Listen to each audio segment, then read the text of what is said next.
นี้แหละมันก็มีนะแต่เคยมีเดี๋ยวมันเกี่ยวกับที่เราไม่กินตัวไม่กินแตกต่างกันไปเหลือจะให้ไปเข้ามาเป็นอะไรมึงขัดขอบเป็นปุ๊บจะ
พี่น้องครับเมื่อยๆล้าๆเพลีย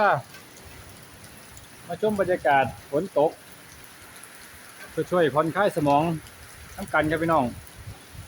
ผ่อนคลายความเหนื่อยความล้า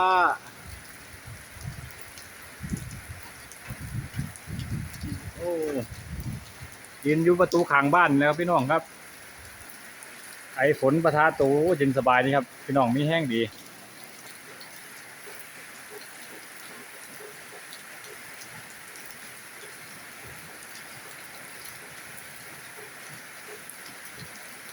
เบิ่งแล้วก็สบายใจดีครับพี่น้องครับโอ้อันนี้ผมปิดเน็ตแต่เด้อพี่น้องตอนที่อัดวิดีโอเนี่ยปิดเน็ตนะครับ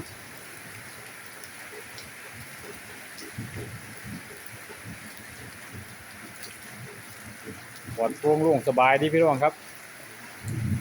เศร้าเครียดหายเครียดดีครับเศร้าเหนื่อยเศร้าล้าดีครับ